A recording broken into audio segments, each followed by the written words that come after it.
Son dos sitios donde entregamos la ayuda con un gran equipo de pastores locales y cada bolsa contenía alimentos, proteínas, artículos de primera necesidad, higiene, y nuestra ayuda se extendió a esas familias. Digo que nos había quedado colgado porque yo te había contado que íbamos a ir a Egipto y después nunca habíamos puesto las imágenes.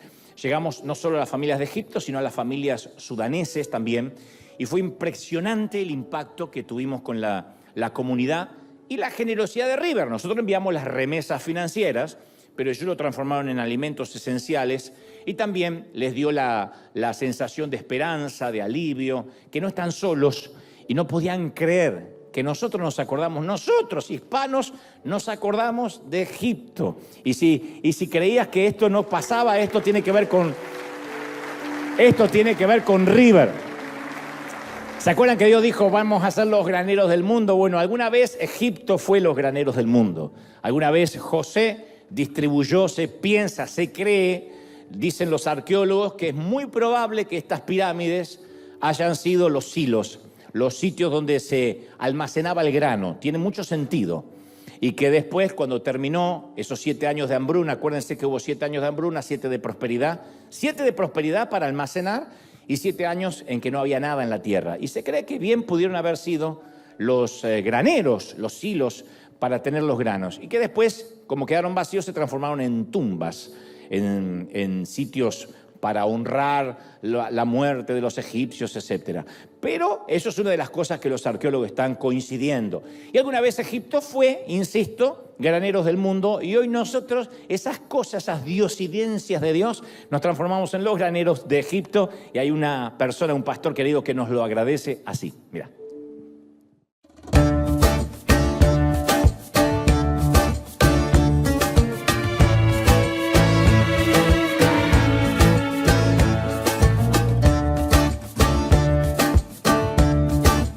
Un saludo de la tierra de Egipto para todo el pueblo de Dios en la iglesia River Arena en California. 400 cajas atrás de mí. A través del don, del regalo de esta iglesia, estamos bendiciendo el pueblo de Dios aquí en Egipto. Sabemos que hay gran necesidad, pero sabemos también que nuestro Dios es más grande que cualquier necesidad. Que Dios les bendiga. Te mando 8 saludos del pastor y todo el pueblo de la iglesia Casa Dubara, El Cairo, Egipto. Para todos los hermanos de Brasil, salam. De Argentina, salam. De Chile, de Perú, de Nicaragua, de Costa Rica, de pura vida. Saludos para todo el pueblo de Dios en esta iglesia bendecida. Salam.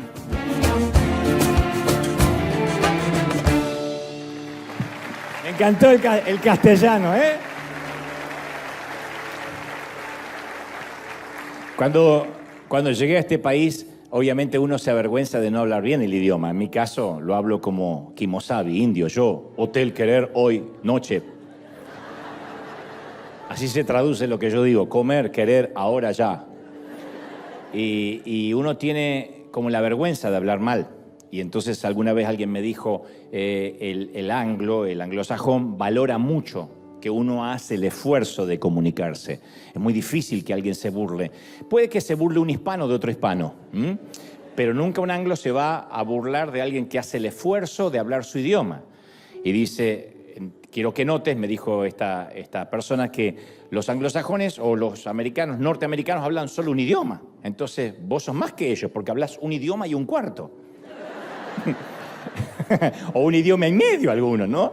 Entonces cuando uno ve a este pastor hablando ese castellano tan lindo que dice Argentina, pura vida, uno no dice qué feo que habla, uno agradece que lo está hablando en español con un esfuerzo, con su acento, y uno se siente hasta orgulloso de que nuestro idioma está allí en Egipto, porque aprendió ese idioma para agradecernos, para poder comunicarse con nosotros, así que es maravilloso. Se lo agradecemos mucho. Muy bien. ¿Estamos listos, sí o no? Muy bien. Algunos sucesos de mi infancia se fueron desdibujando con el transcurso del tiempo. Supongo que esto es algo que nos va a pasar a la mayoría, que los recuerdos se van desvaneciendo, ¿no? Y a veces no estoy seguro si lo que tengo es un recuerdo o un recuerdo del recuerdo. que es algo que la mente hace mucho. Uno cree que recordó algo, pero en realidad es un recuerdo de algo que uno está recordando. Es un tema bastante complejo que pertenece al campo de la psicología, pero creo que uno a veces no recuerda exactamente lo que pasó, sino lo que nos parece que sucedió. Y a mí me está pasando eso con el transcurso del correr del tiempo, que, por ejemplo, no te puedo decir todos los apellidos, nombres y apellidos de mis compañeros de primaria, que yo me lo sabía hasta hace, qué sé yo, 2, 3 décadas atrás. Pero se me fueron borrando esos nombres. No recuerdo el nombre del director de la escuela, que nos hizo la vida imposible y pensé que lo iba a recordar por siempre, y se me está desdibujando su cara, su rostro, y no recuerdo el nombre. Pero sí recuerdo, como si fuese hoy, y supongo que está grabado en el engrama mental, en el cerebro, aquel verano de 1983. Los que ya vivían deben recordar dónde estaban en ese momento. Los que no habían nacido, obviamente, no tenían la menor idea que eso estaba ocurriendo. Pero aquel verano de 1983, en Buenos Aires, mi madre me ayudó a enviar por correo regular, no existía el email, bocetos de dibujos, de mis caricaturas, a casi todos los periódicos que conocíamos. En un gran esfuerzo compramos los 4 o 5 periódicos de mayor circulación, sacamos la dirección y enviamos por correo postal dentro mis dibujos. Ni siquiera con fotocopias, hice un original para cada periódico. La idea era que me aceptaran como dibujante de alguna de esas grandes editoriales, esos holding, y que me pagaran por mis tiras cómicas y que yo pudiera vivir de eso. Y el cartero solo llegaba una vez al día, a veces 3 veces a la semana, pero aún así yo iba a cada rato hasta el buzón con la esperanza de ver esa carta. Digo, a lo mejor el cartero se fue y después vio mi carta y regresó. Yo tenía la esperanza, iba y revisaba el buzón casi con obsesión. Esperaba una respuesta como un perro sabueso. Si me aceptaban, si me elegían, porque eso podría cambiar mi vida. Yo era un muchachito, un adolescente, pero consideraba que mis dibujos estaban a la altura de cualquier profesional y que podían contratarme. Mi padre me había sentenciado, me dijo, nadie vive del dibujo, nadie vive del arte. Mi padre, un visionario, dijo, si no te contestan rápido, te vienes a la carpintería conmigo y se acabó. Acá hay que trabajar, yo no quiero vagos. Yo le decía, sí, pero yo quiero esperar que me contraten. Bueno, mientras que esperas, ¿qué te parece si trabajas? Esa es la propuesta. No tenía opciones. O me aceptaban como flamante artista o tenía que dedicarme a serruchar madera por el resto de mi vida. Y seguramente sabes lo que se siente y de lo que te estoy hablando, aunque no hayas tenido que ver con el dibujo o con la carpintería. Hablo de ese momento en que tampoco te llegó esa carta o esa respuesta que esperabas o aquel llamado. Todos conocemos ese desazón que se siente cuando se espera el sonido del teléfono, un correo electrónico, la respuesta a una solicitud, la contestación a una aplicación.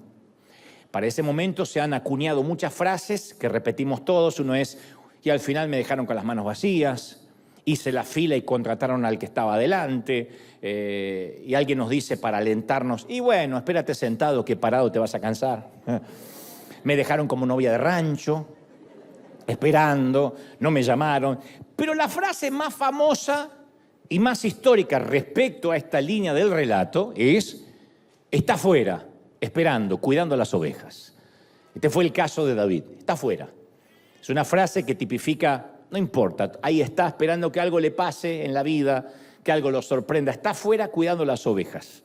Esa fue la frase y es hasta la fecha la frase que tipifica la desazón de sentirse excluido, que no te llaman, que no te convocan. Pero antes de contarte la historia, que yo sé que la mayoría quizá conoce, tengo que hacerte un poquitito de historia para meternos en contexto, en tiempo y en espacio. El año 1000 antes de Cristo era una época muy mala para las tribus de Israel.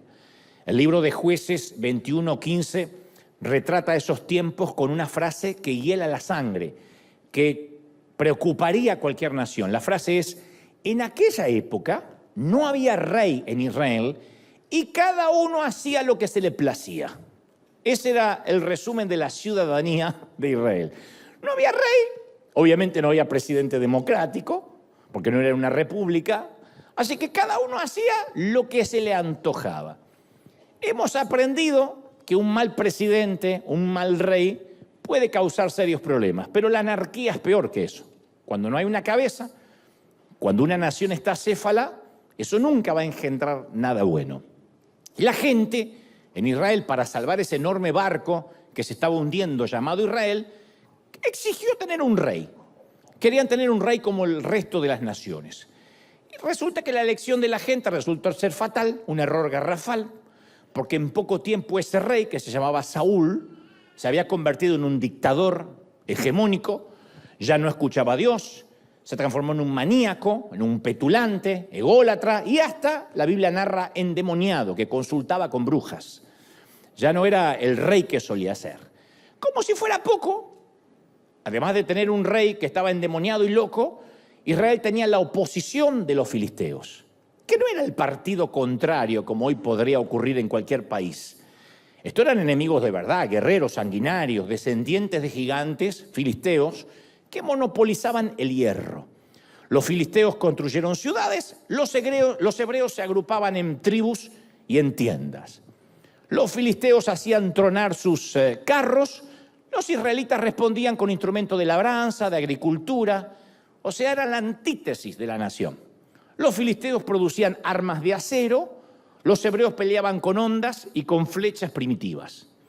Y Primera de Samuel 13:22 relata, así que ninguno de los soldados israelitas tenía espada o lanza, excepto Saúl y Jonatán. O sea, cuando Hollywood retrata las películas de Israel en los inicios contra los filisteos, se equivoca en colocar a un ejército israelita armado, porque no había espadas, no tenían armas. Armaban cuchillos con labranza, con rastrillos, con cosas que les servían para la agricultura, pero no tenían armas porque los filisteos eran los dueños del hierro, lo habían monopolizado. A excepción de Saúl y su hijo Jonatán, nadie tenía espadas en Israel. Entonces la nación estaba debilitada. Para los ojos de Dios, Saúl ya no era el rey. Y entonces el Señor, en ese contexto político álgido, complejo, le dice a Samuel, que era su profeta, le dice, ¿cuánto tiempo vas a llorisquear por Saúl? Yo ya lo rechacé como rey de Israel. Tiene corona, pero para mí ya no es el rey, dice Dios. Llena de aceite tu cuerno y ponte en camino. Voy a enviarte a un sitio llamado Belén, a la casa de un tal Isaí, que es un granjero, porque me he escogido como nuevo rey a uno de sus hijos. Dios le da una orden atípica al profeta. Este ya no es el rey. Está en el trono, tiene corona, pero esa corona es para que le llueva y le moje la cabeza, nada más. Porque yo no lo considero rey. Entonces, con esa orden, Samuel, el profeta, baja por las antiguas laderas de Israel, por un sendero que conduce a Belén, con una asignación específica. Y está muy nervioso, está cargado de adrenalina y ansiedad porque es peligroso designar a un rey cuando Israel ya tiene a uno. No es que se murió Saúl y está buscando un rey. El tipo todavía está en el trono. Y este va a designar a otro rey por orden de Dios.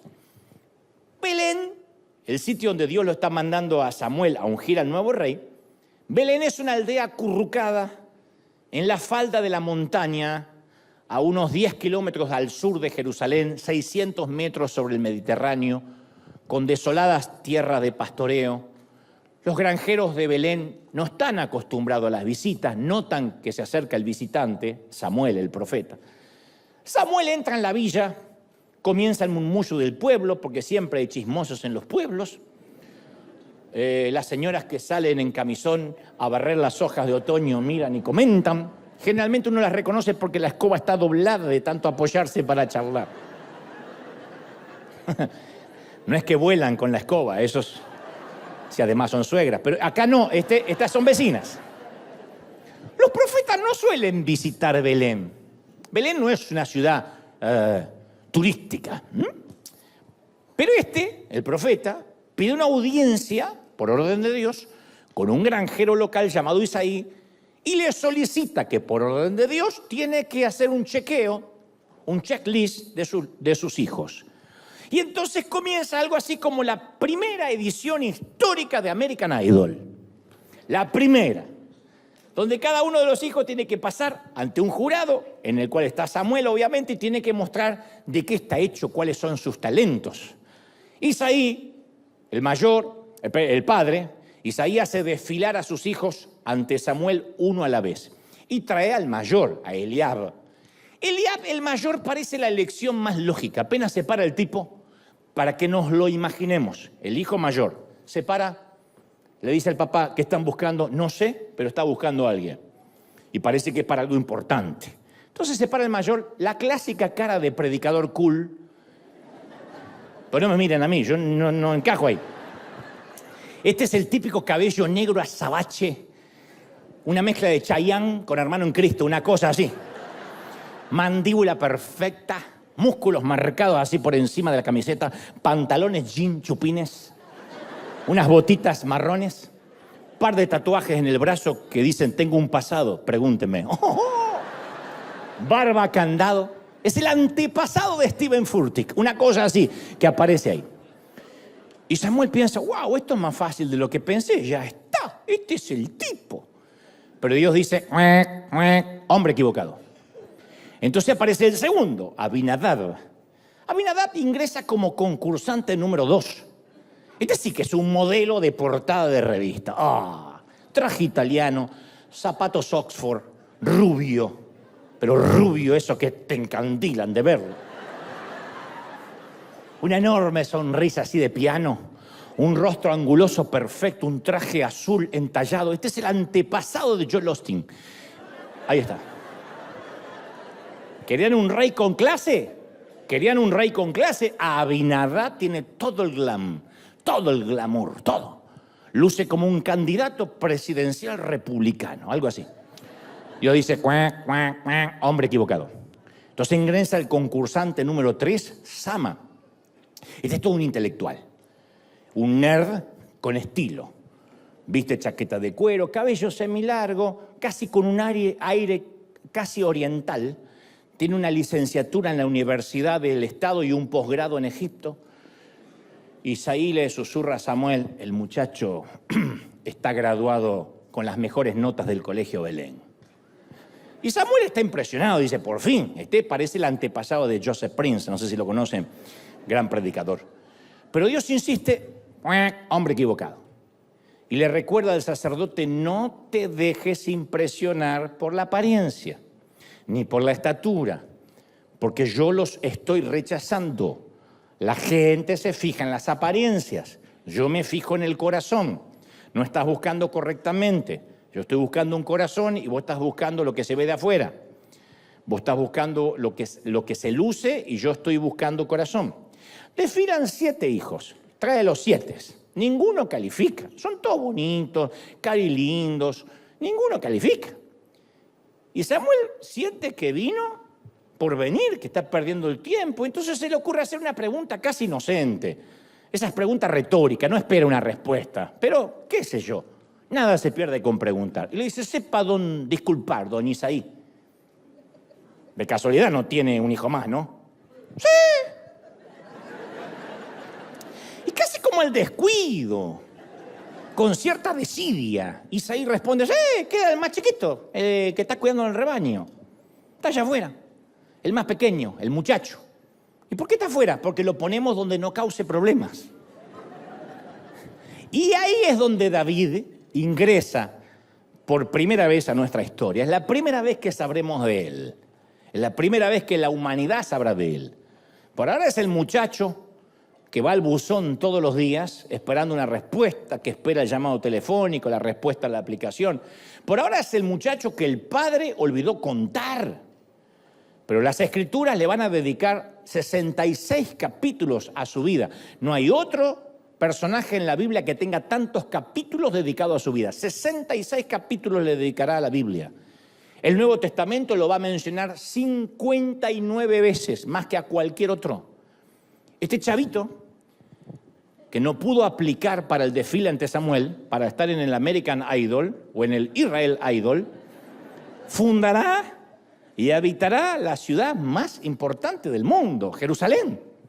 Es más, al propio Hijo de Dios, a Jesucristo, lo van a llamar el Hijo de David.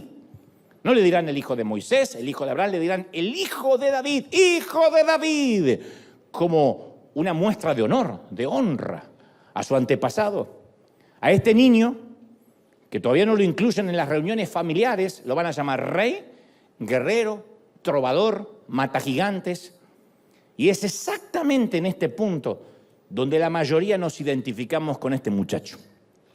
Porque todos caminamos por ese césped de la exclusión, el pasto de las laderas del olvido, del ninguneo. Todos tenemos esa historia para contar. Si escargo un poquito, yo estoy seguro que la mayoría me va a decir, sí, alguna vez a mí me ningunearon, me mostraron indiferencia, me dejaron a un costado, tal vez no en una reunión familiar, pero sí en una invitación, en una aplicación, en este país por no saber el idioma, etcétera.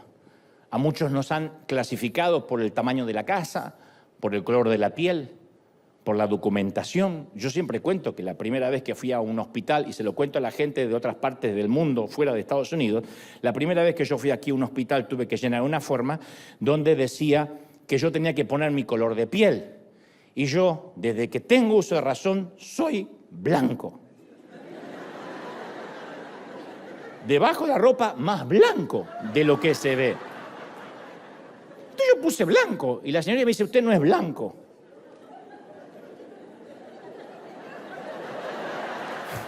¿Qué pasó? Usted es hispano, hispano blanco. No, blanco soy yo, me dice. Y era color café la gringa. Digo, señorita, ¿estamos hablando de colores? Yo me sentí discriminado, primera vez que me dijeron que no era blanco. Y otros se han sentido discriminados por la marca del auto, la etiqueta de la ropa, la cantidad de diplomas, el cuerpo perfecto o no. Duele cuando el jefe elige el escote o las piernas por sobre el carácter y sobre el talento. Duele muchísimo cuando la maestra elige al estudiante que tiene las cuotas del colegio al día por encima de los más aplicados. Cuando los pastores eligen a sus propios hijos en una muestra de claro nepotismo por encima de los que realmente son llamados. Duele cuando los padres muestran a sus hijos más avanzados por Instagram, pero ocultan a los menos iluminados, ¿no? Sin embargo, Dios ve al muchacho desgarbado y le dice a Samuel, este es, el que cuida ovejas, este es, levántate y úngelo. Y ahora David, que esa mañana se levantó a cuidar ovejas, que no esperaba que su día iba a terminar de otra manera. Ahora David es el nuevo rey, no lo sabe nadie, pero es el nuevo rey. Y es el elegido por Dios, tampoco lo sabe nadie, a excepción de sus hermanos y sus padres que deben pensar, esto es un chiste. Pero ahora es el nuevo rey, es el nuevo elegido, es el nuevo ungido. Dudo que el padre haya creído que era el ungido. El padre les habrá dicho a los demás muchachos, a los hermanos de David, me parece que este Samuel ya no está bien, deberían cambiar los profetas y jubilarlos a determinada edad, porque mirá quién vino a elegir. Y los demás todos vestidos con traje, papá, y nosotros no. Lo siento. I'm so sorry. Quizá ustedes no son blancos. Y este es el otro punto del cual muchos nos podemos identificar. Sabemos que Dios nos eligió. Hay mucha gente acá que dice, yo sé que hay un propósito para conmigo. Hay gente del otro lado que dice, yo sé que tengo la certeza de que Dios me sacó del césped del olvido, que tiene un gran plan para mí. Hay gente que dice, yo sé que hay un gran plan, que hay algo más que congregarme, que ver el mensaje vía YouTube. Tenemos la unción, tenemos el llamado, pero nos falta la validación. Nos falta el reconocimiento, pero no el reconocimiento del aplauso humano. Hablo la validación incluso de que Dios nos llamó. Tenemos la unción, pero nos falta la validación. Recibimos el aceite, pero todavía no tenemos la identidad. Hay mucha gente que me escribe y me dice, yo sé que hay algo grande para conmigo. No hablemos solo de ministerio, de empresas, de emprender una compañía, de lo que sea, pero dicen, todavía no está la confirmación. Le dicen confirmación, yo prefiero llamarle validación. la seguridad de que Dios nos llamó. Porque entre esa unción que llega hasta que se cumple, hay un mar de dudas. ¿Será que me pareció? ¿Será que fue real? Tenemos el llamado, sí, pero todavía no está activado. Como esas tarjetas de crédito que llegan con un sticker que dice llame a tal teléfono para que la tarjeta se active. Entonces hay muchos que tienen el llamado de Dios, el propósito, pero no está activado. No llamaron a ningún sitio todavía y entonces nunca usaron ese crédito que Dios les dio. Así que luego que Samuel vaciara su cuerno de aceite sobre David, todo siguió igual para David. Él continuó cuidando el rebaño, desde que desde ese día se fue a la universidad del reino. Él se fue y siguió, dijo, bueno, si esto es todo, se limpió el aceite y se fue con las ovejas. Hasta que un buen día, esta historia empieza a hacerse cada vez más conocida, deja su actividad con las ovejas a pedido de su papá para entregar pan y queso a sus hermanos que están en el frente de batalla. Sus hermanos son soldados, han sido enlistados en la infantería hebrea, el único que no fue enlistado porque siempre está afuera cuidando ovejas es David. Le dice, muchacho, lleva unas viandas para tus hermanos. Y fue entonces que David, cuando se mete en el campamento de los hebreos, por primera vez ve a la bestia. El monstruo mide 2,97 metros, casi 3 metros. Eso es el doble de lo que yo mido. Carga 72 kilos de armadura. Gruñe como Godzilla o King Kong. Mide 50 centímetros de cuello. 142 centímetros de cintura. Y alguno pensó que estaba gordito. 100. Eso es mucho. Y en ese preciso momento, el muchachito olvidado por su propio padre, no convocado a las reuniones familiares, escucha al rufián desafiar a Israel. El grandulón dice, yo desafío hoy al ejército de Israel. Ya sé, se parece a la voz de Rudy Gracia, pero es el rufián. Elijan a un hombre que pelee cuerpo a cuerpo conmigo. Él y una multitud de filisteos han convertido la mitad de ese valle en un bosque de lanzas, de jabalinas, una banda de rufianes con pañuelos en sus cabezas y olores corporales feos. Y en ese preciso momento en que David se da cuenta del desafío del rufián, es que también llega su momento. Él entiende, no sé si lo entiende, pero lo que está ocurriendo es que luego de la primera unción de Samuel, esta quizás sea la más importante para su vida, digo para David. La unción de la validación está por llegar, la unción de la identidad. Insisto con esto, cuando hablo de unción no hablo de un encuentro epifánico, místico. Hablo del primer llamado, de ese sentir que todos tenemos. Convengamos que quizá nadie vino a volcar un cuerno de aceite sobre nosotros, pero sí sentimos en una reunión, en una vigilia, en un momento de oración, en un momento de adoración privada, que Dios nos pedía algo más en la vida. Y sentíamos que teníamos esa asignación de parte de Dios, insisto, excepto que nadie lo sabe. Entonces esa primera unción, ese primer llamado por lo general llega inesperadamente. Uno no hace nada para recibirlo. Es como cuando somos niños y nuestros padres deciden dónde vamos a vivir, qué colegio vamos a ir, de qué manera nos vamos a vestir. Yo soy de una generación que no decidió nada. Hasta los 15, 16, que más o menos uno se pone medio rebeldón y empieza a decidir que no se va a poner ese pantalón. Pero a mí me vestían, me decían dónde tenía que vivir, qué tenía que comer. ¿Cuál era la respuesta de nuestros padres si preguntáramos qué hay de comer hoy? ¿Cuál era la respuesta? ¡Comida! Pero mal, ya. No es que decía comida, mi amor. ¡Comida! Con la próxima te revoleaban algo por la cabeza por preguntar. Porque esto no es un restaurante que se puede elegir. Es que a mí no me gusta. Vas a comer. Porque en África no tienen para comer. Es que no me gusta. Vas a comer aunque esté relleno de caca. Te lo vas a comer igual. Así es. Entonces uno se deja. Se ve que alguna probó. Entonces, la comida de la mamá, sí. Uno deja que los padres decidan. Llega un momento en que todo depende de nosotros, ya no deciden los padres. En la segunda parte del resto de nuestras vidas, cuando uno empieza a decidir cómo se quiere vestir, qué quiere comer, dónde va a estudiar, qué carrera seguir. Entonces, volviendo al tema, saliendo de la metáfora y volviendo al tema que nos compete, hay muchos que reciben ese primer llamado, esa primera unción, pero no están dispuestos a enfrentar a la bestia por sí solo.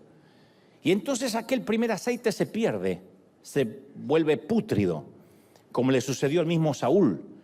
Si uno no elige enfrentar la batalla, por mucho que Dios nos haya llamado, todo habrá sido en vano. Hay un momento que uno tiene que enfrentar cosas en la vida, porque esa es la validación, es Dios que lo prepara para que sepamos que fuimos llamados. En mi caso yo pude haberme quedado con una profecía que recibí en el año 91, que entre otras cosas decía, pastor de los jóvenes te dirán, y te entregaré los medios de comunicación y te prestaré los oídos de muchas generaciones. Allá en el 91, cuando yo no le hablaba ni a dos personas juntas, cuando era súper tímido, cuando casi no podía articular palabra. Otros como yo recibieron las mismas palabras o palabras similares. Yo pude haberme quedado con esa palabra guardada en un cofre, como quien guarda una semilla de fe en una caja. Cuando la abre dentro de 30 años sigue siendo semilla. Si no se planta, es semilla. La semilla tiene poder cuando cae a la tierra y muere y germina. La palabra que nos dan puede ser muy bonita, pero hay un momento que puede quedar en un lindo papel como una hermosa promesa o cumplirse. Esa palabra que yo recibí en el año 91 fue el cuerno que cayó sobre mi cabeza, el cuerno de aceite donde el Señor me dijo, yo te elegí. No hice nada para buscarlo. Dios sabe que yo no estaba en búsqueda de una palabra, pero Dios me sacó, como a David, del césped de la exclusión. Un muchacho del sur, un muchacho de allá, de lo último de la tierra, sin posibilidades de nada, sin estudios secundarios, sin estudios universitarios. Dios dice, aquel. Yo creo que Dios, no me estoy comparando con David, pero creo que Dios también fue a mi casa en Billinghurst, en Buenos Aires, y le dijo a mi papá, ¿tiene hijos para ungir? Y mi papá llevó a mis 3 hermanos. Y puso, tengo estos 3. No tiene más, y el inútil que está allá afuera, que lo tenemos, pero no sé si va a servir para algo, ¿no? Eso vino. Yo no lo esperé. Pero después tuve que rentar un estadio con 24 años de edad, sin dinero, sin recursos, sin apoyo, con vientos en contra, sin experiencia. Eso es lo que yo llamo la unción de la bestia. La validación de la primera palabra profética. El examen práctico después de todos los exámenes orales. Bueno, ahora viene la práctica. Hasta cuando uno aprende, va a sacarse la licencia de conducir. Primero uno rinde el examen oral, qué significa esta señal, no doble en U, frene, pare, cuidado, chinito. Y después uno hace el examen práctico, ¿o no? Entonces, en algún momento todos nos enfrentamos a la bestia. Esa cosa, ¿qué es la bestia? Esa cosa que acecha en nuestro valle privado. Nuestra bestia no lleva espada, no lleva escudo, pero sacude a veces la hoja del desempleo, del abandono, del abuso sexual, de la depresión. Nuestro gigante no desfila por las colinas de Ela, pero presume su altura en nuestro hogar, en el dormitorio, en la oficina. Nos trae deudas que no podemos pagar, gente a la que no podemos agradar ni complacer, alcohol al cual no podemos resistir, pornografía que no podemos rechazar, un pasado que no podemos olvidar, un futuro que tememos enfrentar. Todos tenemos un gigante que aún después de esa unción y ese llamado de Dios tenemos que enfrentar. Es el bramido de nuestro Goliat. Hay temporadas que ese Goliat nos despierta con palabras de preocupación y por temporadas nos preocupa y nos desfila por la mente con pensamientos estresantes. Hay gente estresada ni siquiera por problemas reales, por ansiedades, por cosas que podrían pasar, porque hay un gigante que les vocifera en su oído todas las mañanas y respira en nuestro cuello mientras desayunamos, susurra en nuestro oído mientras caminamos, mientras conducimos. Primer pensamiento matutino, última preocupación de la noche. Nuestro Goliat regula nuestro estado de ánimo. Un gigante al que no podemos vencer, que acecha privadamente y que cada mañana está allí al costado de la cama y cada noche antes de irnos a dormir. Y ese tipo de bestias todavía recorren nuestro mundo. Hay deuda, desastres, peligro, engaño, enfermedad, depresión, lo que sea. Y se muestran insolentemente pavoneándose, nos roban el sueño, nos quitan la paz, nos succionan la alegría, nos roban la risa. Hay gente que ya no se ríe más hace mucho tiempo. Digo, con esa risa de carcajada, de que te duele la panza, porque dice, no sé, tengo como una angustia que no se me va. Es un gigante enquistado. La Biblia narra que el filisteo salía mañana y tarde a desafiar a los israelitas y los estuvo ahí así, haciendo eso por 40 días. 40 días desafiándolos, mañana y noche. ¡Ey! ¡Cobardes! ¡Ratones! ¡Aún estoy esperando! Todos los días, mañana y noche, promediando a las 5 de la tarde. ¡Ey! ¿Habrá algún hombre para pelear? Y ellos pensaban que algún día se iba a ir. En el mejor de los casos, el gigante gruñe 40 días. En el peor, lo hace durante toda nuestra vida. La familia de Goliat era una antigua adversaria de los israelitas. Josué los había conducido a la tierra prometida 300 años atrás y desterró a todas las tribus, excepto 2 ciudades, Gat y Asdod. Y Gat engendró gigantes. Y adivinen dónde se crió Goliat. En Gat. La bestia tiene una enorme G en su chaqueta. Jugó para el equipo del colegio secundario Gat. Así que los soldados de Saúl vieron a Goliat y murmuraron, oh, otra vez la burra al trigo. Mi padre peleó contra su padre. Mi abuelo peleó contra su abuelo y esto no se termina más. Son cepas, se multiplican los condenados. Y nosotros hemos dicho frases similares. ¡Oh! Terminé convertido en lo mismo que odié de mi padre. Juré que nunca iba a decir las frases que decía mi padre y ahora me encuentro diciéndolas. Otros dicen, ¿sabes? Los gritos, el griterío y la violencia envenenan nuestro árbol genealógico. Mi abuelo era violento, mi padre era violento y hoy me doy cuenta que enseguida alguien aprieta mis botones y una violencia que parece que corre por mis genes salta en mí. Otras más sinceras, tocadas por Dios, dicen, mi abuela era chismosa, mi madre era chismosa y yo tengo que contar esto para que estés orando. Es el viejo Goliat. El viejo Goliat ha estado desafiando tu familia por años. Es el viejo matón del patio que acecha desde siempre tu familia, tu árbol genealógico. Él atormentó a nuestros padres, a nuestros abuelos y ahora viene por nosotros. Y la Biblia narra que al oír lo que decía el filisteo, Saúl, el rey oficial en ese entonces, no el puesto por Dios nuevo, sino el rey que estaba, y los israelitas se consternaron y tuvieron mucho miedo. Y si el gigante los desafió durante 40 días, también significa que obviamente lo ignoraron por 40 días, no había respuesta. Yo supongo que habrán pensado lo que todos, bueno, si yo ignoro esto, tarde o temprano quizás termina cansándose y se vaya a casa. Pero estas bestias nunca se van a casa, no sin antes dar una buena pelea. La enfermedad no se irá porque la ignoremos, el problema familiar no desaparecerá, la crisis, la debilidad, el pecado oculto no se va porque uno lo ignore. A veces tratamos de escondernos, de hundirnos detrás de un escritorio, buscar la distracción de una fiesta, del alcohol, de lo que sea. Y quizá por un momento, por un día, por una semana nos sentimos a salvo. Aislados, anestesiados, pero en un momento el trabajo se termina, el alcohol se consume, la fiesta acaba y escuchamos otra vez a Goliat retumbando, desafiando, bravuconeando. Y nuestra imagen de Dios se empieza a minimizar y el gigante se empieza cada vez más a amplificar. Y ahí llegan las conclusiones, voy a dejar de ir a la iglesia, no tiene sentido, mi vida no cambia, no hay nada que Dios pueda hacer para que yo sea mejor. Y cuando la bestia empieza a crecer, memorizamos sus amenazas, que eso es lo peor.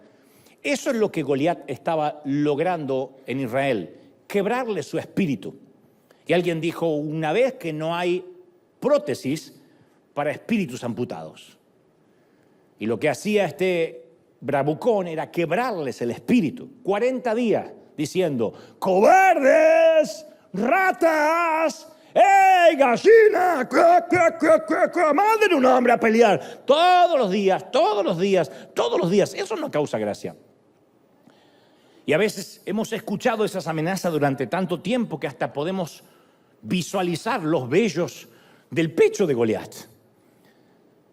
Porque sabemos de memoria nuestras debilidades, nos las han gritado todos los días, durante años.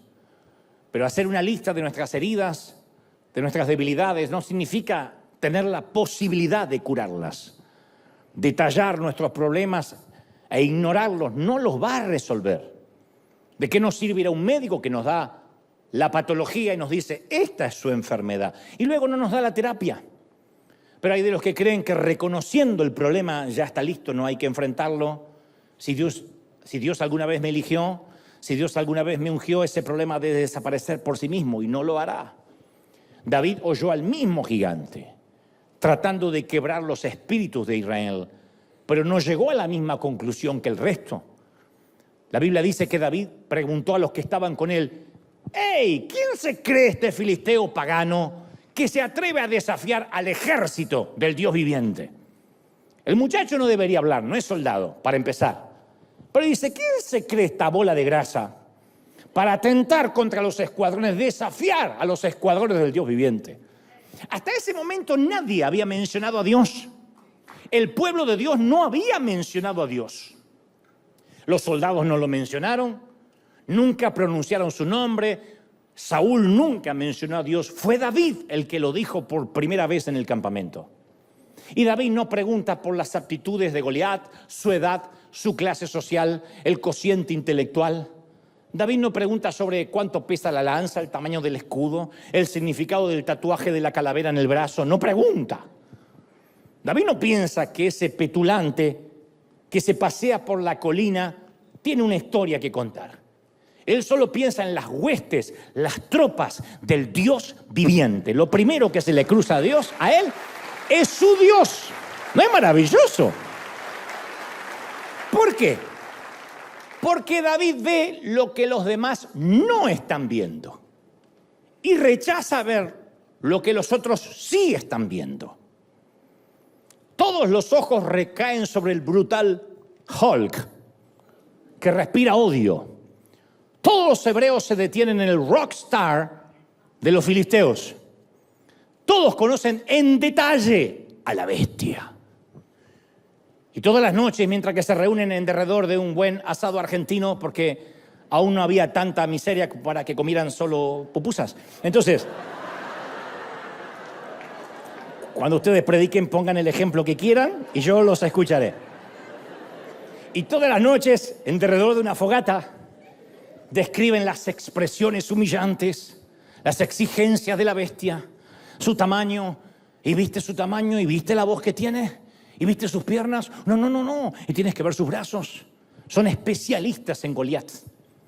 Son como quienes aman amar del diablo. Porque creen que si hablan mucho del diablo, con eso basta para vencerlo. ¿Viste lo que es Satanás? ¡Ay, está terrible, terrible! Se levantó contra mí, se levantó con su demonio. Y describen y hacen libros sobre Satanás y predican sobre Satanás. Porque creen que si conocen en detalle a Goliat, eso hará algo. David, sin embargo, no está interesado en Goliat. Él es especialista en Dios.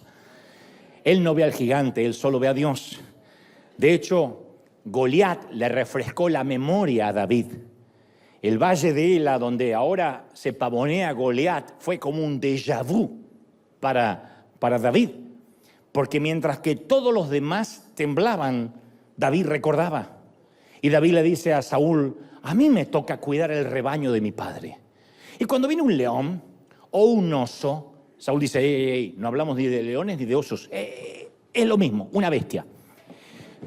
Y se lleva una oveja del rebaño, yo lo persigo y lo golpeo hasta que suelta la presa. No digo, bueno, una oveja menos. Y si el animal me ataca, yo lo sigo golpeando hasta matarlo. Y si este siervo de su majestad ha matado leones y ha matado osos con sus manos, lo mismo puedo hacer con este tipo, con este filisteo pagano. Pero no porque yo sea más que él, sino porque está desafiando al ejército del Dios viviente. A mí me fascina esa historia, ¿sí o no?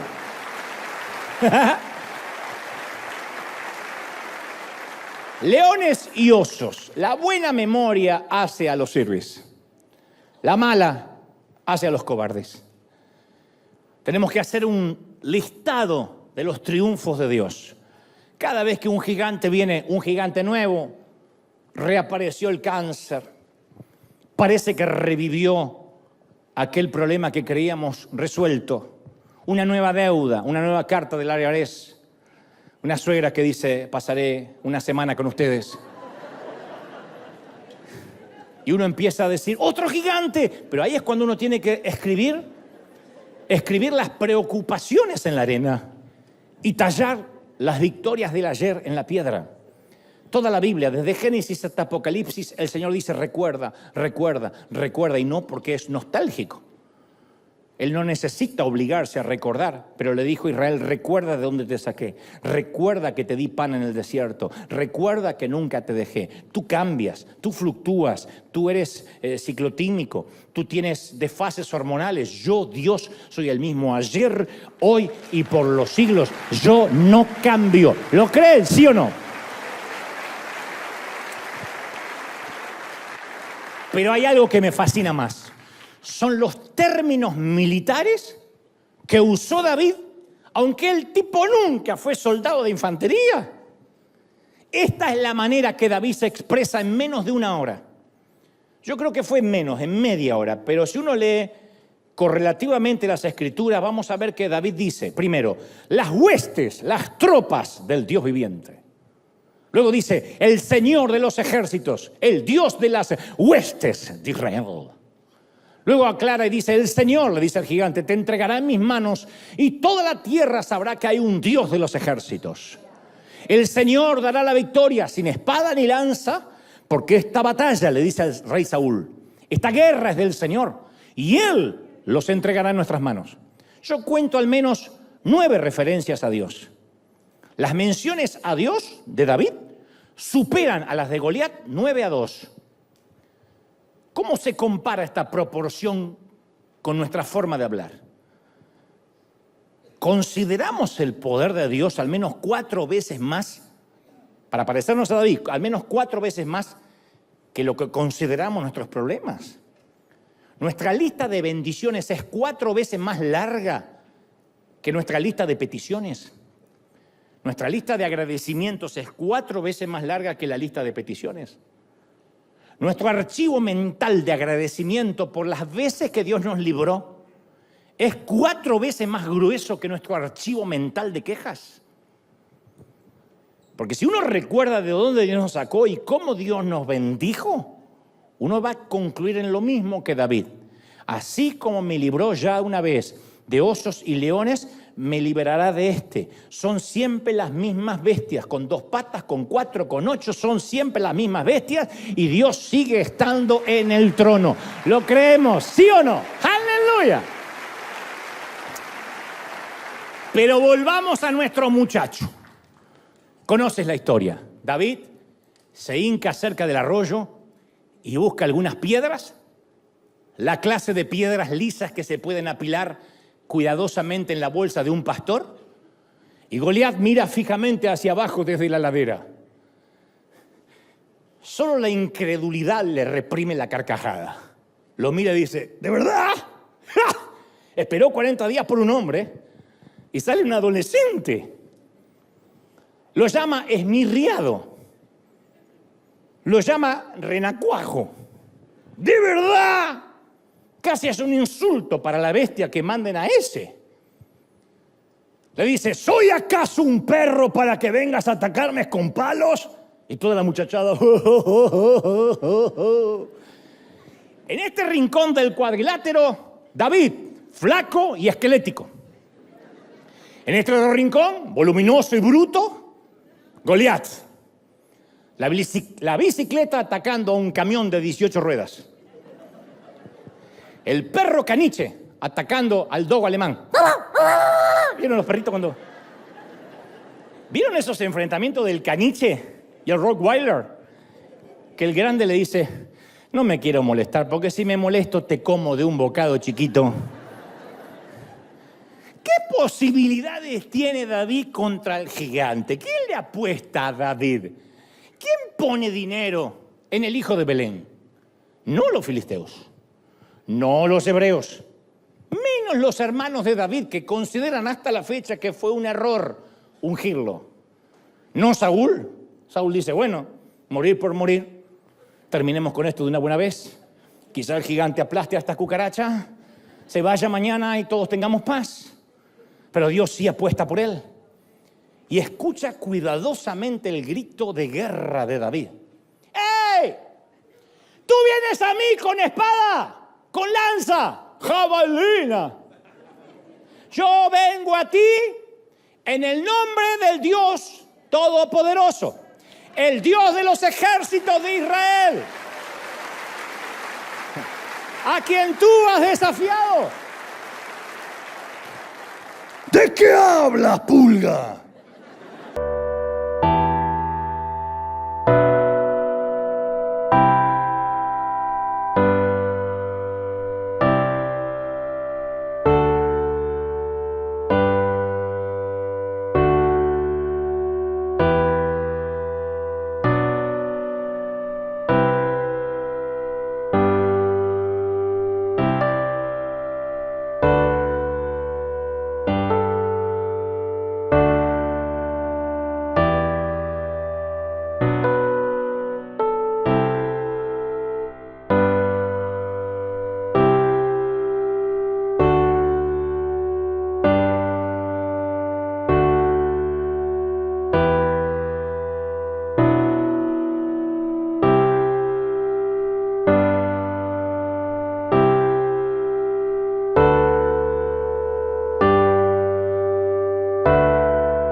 Saúl retiene la respiración, como ese último penal de Argentina a Francia. Mientras el joven hebreo corre hacia una muerte segura, Saúl dice, al menos ganaremos tiempo. Goliat echa su cabeza hacia atrás, riendo. Suficiente como para que el casco se le levante y exponga la frente. David localiza el objetivo, mide las coordenadas y el sonido del remolino de la onda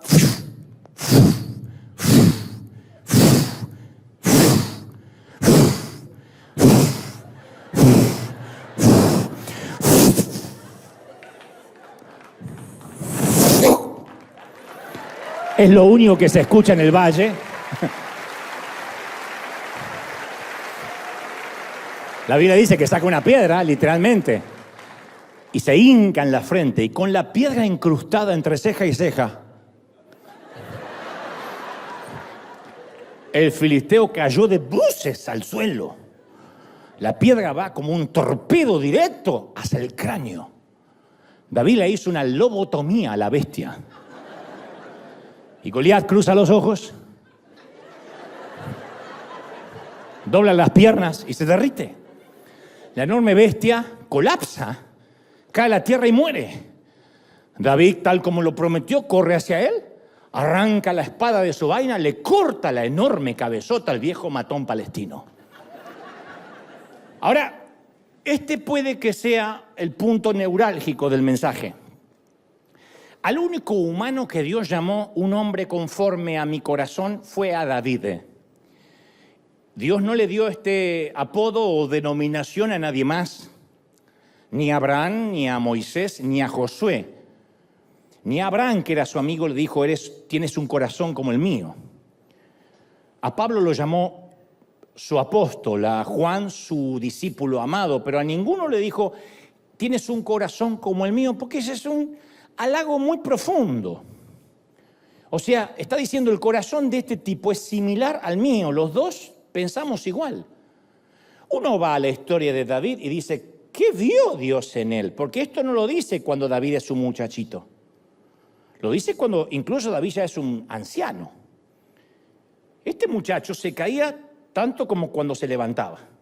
Tambaleaba a menudo como conquistaba. Conquistaba y tambaleaba. Miraba sin miedo a Goliat, pero se comía con esos mismos ojos a una tal Betsabé que no era su mujer. Desafiaba a los que se burlaban de Dios en el valle y de pronto se unía a ellos en el desierto. Un día era un lobo solitario y el otro día era compinche de la mafia. Podía conducir ejércitos, pero no podía manejar a su familia. Los hijos eran un desastre. Tuvo más problemas familiares que los peluches. No se me ocurrió otro ahora, perdón, sorry. Furioso, estratega, astuto, político. 8 esposas, 10 amantes. Un hombre conforme a mi corazón, dijo Dios. ¿De verdad? Lo que Dios haya visto en él nos da esperanza a todos nosotros. Porque la vida de David tiene poco que ofrecer al evangélico religioso. Los que se creen muy perfectos se decepcionan mucho con David. Pero los que somos falibles, los que conocemos nuestras miserias, los rotos, sabemos que estamos en la misma montaña rusa de David llamada vida. En los momentos buenos de David, nadie es mejor que él. En los peores momentos, nadie es peor que él. El corazón amado de Dios es una persona con muchos altibajos, muchos. Pero hubo al menos una actitud de David que se mantuvo el resto de la vida, pero que comenzó desde que era un muchachito, que le hizo ganarse el título de un hombre conforme al corazón de Dios. Porque ya siendo grande, lo único que le importa a él es traer el arca del pacto, que tipifica la perfecta voluntad, la presencia de Dios, traerla de regreso a Sión, a Jerusalén. Él siempre honró a Dios. Pero eso no lo aprendió de grande, sino que de chiquito, él siempre preservó celosamente la reputación de Dios. No le importaba a él quedar mal. Él no estaba pendiente de cuidar su testimonio, si tenía una armadura, si lucía bien. Nadie se iba a atrever a difamar a su Señor. El primer combate de David contra la bestia fue por este motivo. Todo el mundo tiene que saber que hay Dios en Israel. Y los que están aquí reconocerán que el Señor no necesita ni espada ni lanza. Y la batalla es del Señor y nadie desafía al Señor. Eso agradó a Dios. David vio en Goliat una oportunidad para que Dios se glorificara. ¿Sabía que iba a salir vivo de la batalla? No. Pero estaba deseoso incluso de dar su vida por la reputación de Dios. Pero, aunque sea uno de ustedes, salga a pelear. Y casi sin saberlo estaba recibiendo la unción de la bestia. Aquella que se cosecha únicamente en el campo de batalla y no detrás de un escritorio y mucho menos en el aula de un seminario bíblico. Nuestro llamado y asignación es definido por nuestro gigante, siempre. Nuestro mayor gigante siempre va a definirnos, siempre.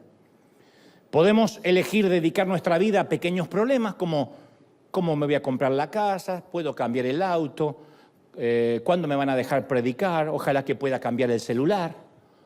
O podemos consagrarnos a un gigante más grande. Nuestra identidad se define por el problema al cual enfrentamos. Las personas que tienen una vida pequeña, pigmea, tienen problemas chiquitos. Cómo hacer que un vecino molesto no deje la basura en la puerta de su garage, cómo hacer para que el hijito no deje un tiradero en la habitación, cómo lograr que las arrugas se me noten menos.